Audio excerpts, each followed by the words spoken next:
Hey, what's up, peeps? It's LeeAnna back again with another video from Chronic Inspiration. I have no clue what I'm going to talk about, except that I know that it has been 2 weeks since I released my last video. I made one, but I didn't edit it and release it after I watched it. I watched it once, see how everything looked, and I don't know about you, but I am a very emotional, passionate person. And sometimes I just get disgusted by things, especially by my own self. Now, hear me out. The person that you are inside, you can't run away from that person. Everybody else can leave you. And it's not their job to stand there and, say, you're great all the time. Although my mom does a pretty good job at that. So, um, I let the negativity and the fear get the best of me, and the imposter syndrome, which, if you're not aware what imposter syndrome is, it is a term that was coined because a lot of people, when they go online to create something, put themselves out there, they feel like they're faking it because they're not good enough. They feel like they're not good enough. And man, do I feel that way. I have felt that I'm not good enough for a long time in my life, most of my life. And no matter how much reassurance or how many people tell me that I am good enough and beyond that, nothing's going to take that away. I learned somewhere very early on that I was not to think good enough of myself, and I didn't. So that's the way it is. That's who I am. I'm not going to bother to change it now at 50 years old. So, okay, well, I'm almost 50 in about a year, but not there yet. I just had a birthday 3 weeks ago, 2.5 weeks ago. So I got too disgusted by my video. I thought I looked stupid. I thought I sounded stupid. I thought there's no way that anybody was going to listen to anything that I said because I'm not, I don't have anything good to say. Now, my YouTube videos sometimes are getting watched, and I'm talking like handfuls of people only. I've been doing this. This is my 44th video. Well, 45 if you count the one that I didn't do 2 weeks ago. And I haven't yet picked up. But I have learned that it takes a long, long, long time for people to start getting their videos seen. And I have to promote them, but I don't know where to promote them. And I don't know what to say to meet people online. I have found that I tend to shy away, which is so odd because I've sold Mary Kay for on and off in my life for like 25 years.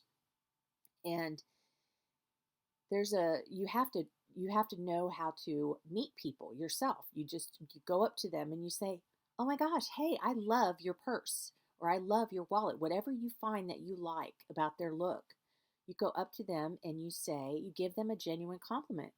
And it's a very simple thing. It's very hard to think, "Oh, I don't want to be salesy." That's not being salesy. If somebody was to come up to me during the day and tell me that they love these glasses, which I happen to adore, they're just readers, but they're the most, not too crazy about the geometric, but I love the shape, the size, and the color. And these are the readers that I've bought that I most like out of all the other ones that I've bought. But if somebody was to come up to me and say, "Oh my gosh, I love those glasses," I would be ecstatic, and I would probably start talking to them right then and there and get into a conversation where the ice was broke because of our shared, uh, what's the word? The shared way that we like my glasses. I don't know. So I have no trouble doing that in real life, but yet I find it very hard to do in person. I mean, online, because I'm not in person. And it's very, very hard just to come out and say to somebody, "Oh, hey, I like your profile pic," without sounding creepy and seedy and blah. you know? Um, so it's very hard. I don't know, and especially with this stupid COVID thing, I've been thinking about doing these videos for Chronic Inspiration for years, and I finally got up the nerve to do it, and it happened to coincide with all this COVID shit. And with all of the COVID stuff that happened, now everybody is online. And everybody is, you turn around and there's like 4 or 5 people new in your life that have started YouTube channels or have started a business online. And that's wonderful. And I love it. But what happens is, and humans cannot stop this from happening. No one can stop this from happening. What happens is people get into a, no, look at mine instead. No, look at mine. Look at mine. All you have to do is look at a 4-year-old's birthday party, and they're showing off their presents. Look at mine, mine first. That's it right there, is me first, me first.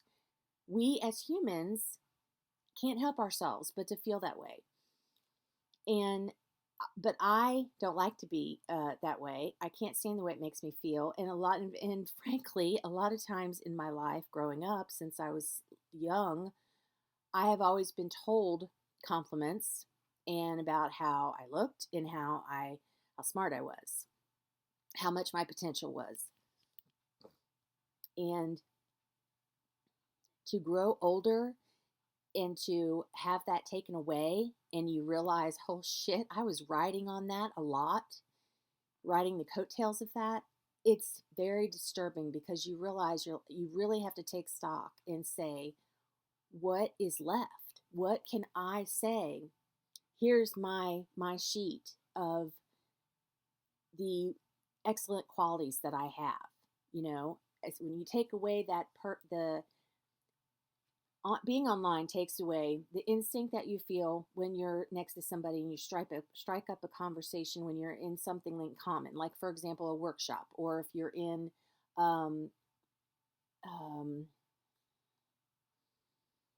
I don't know, you could strike up a conversation with anybody, like at a cafe or if a place like that, and you get to talking with somebody, and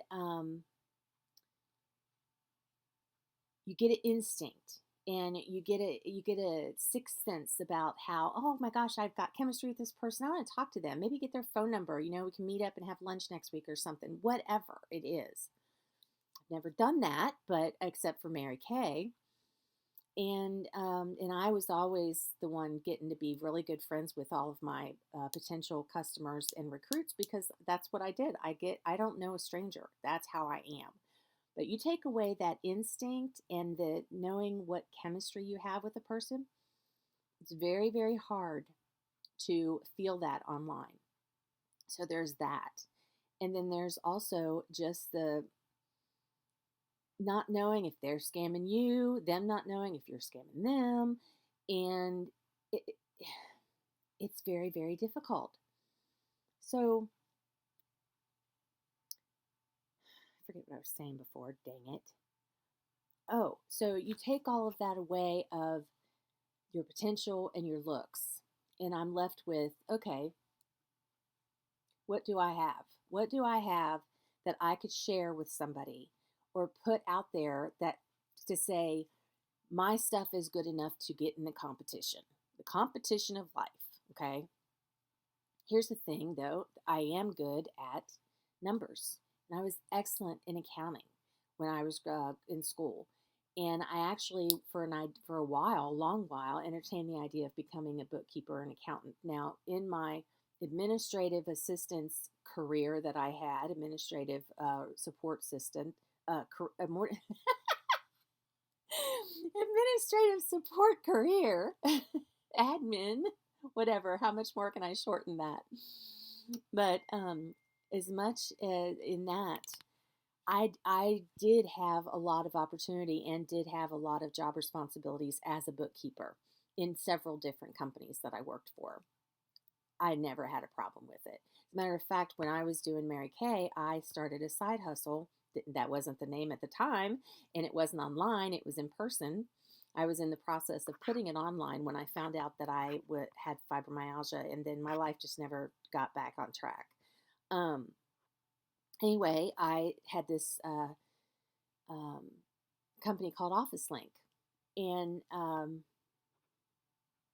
Office Link or on the fly services. I think Office Link was the one that I was doing at the time. They're both doing the same thing, kind of. But anyway, my Mary Kay director needed somebody to work in her office and to do her books.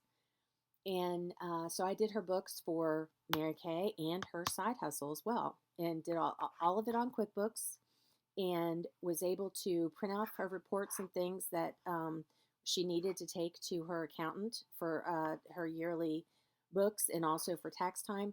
And she took them, and I was nervous because I did them up out of QuickBooks. She took them. Her stuff never had any errors in it. They always balanced two bank statements and credit card statements perfectly. So she came back and she said, I said, well, what did he say? And she said, he said that is probably one of the most competent and nicest set of papers that he's received from a bookkeeper, and that it was perfect, that he didn't even really need to do anything to it. All he had to do was analyze the data. And because that's, by the way, that's what accountants do. They know how to look at the data and analyze it and translate that data that's in the numbers there to the client and say, this is what you have, this is what you need, this is what you don't want to do. Bookkeepers are the ones that just record it and report it into the bookkeeping software, whether it's a manual ledger or, which by the way I did learn to do when I was in college years ago and in high school. And so I love the fact of knowing that I could do that, because it's hard. It's hard to do them. Anyway, back to what I was saying. I'll probably edit some of that out, hopefully. I can do books. I can do them. I'm good at that. I can also, what was the other thing I was going to do? I'm also pretty good with social media. If somebody gives me the data and tells me how often they want to post, here's the ads that they want to post, and so on, I could do that. No problem. What I'm bad at, and this is where I've hit a brick wall, this is where I'm having trouble. With art, I have a problem with conceptualizing. Now, there are some times where I look at something and I've got kind of an idea, and then I see a product I want to use, a template or something, and then it clicks. But pull something out of the air and put it onto paper, could pull it out of my head and put it into reality, that is so difficult for me. It's the same with pulling content out of the air for blog posts, videos, website copy. Even though learning that I do have a little bit of a talent for writing is something that I've learned this past year, or past, I guess, few years. And I always thought it was kind of like a hit or miss type of thing. Some things that I wrote, whatever it happened to maybe was good, and some things were just not, or regular or whatever. But I actually have taken a couple of copywriting courses online, and I haven't finished them yet, to be honest with you. But I know what they're gonna be like. I know what it's gonna teach me, and I feel like I can totally accomplish that. So those are two things that I know that I could do. But it's very, very, very hard to think of that. I mean, I've been thinking for months, years, to try and figure out, what do I feel the most comfortable with that I can do in my life to put out there for everyone to see.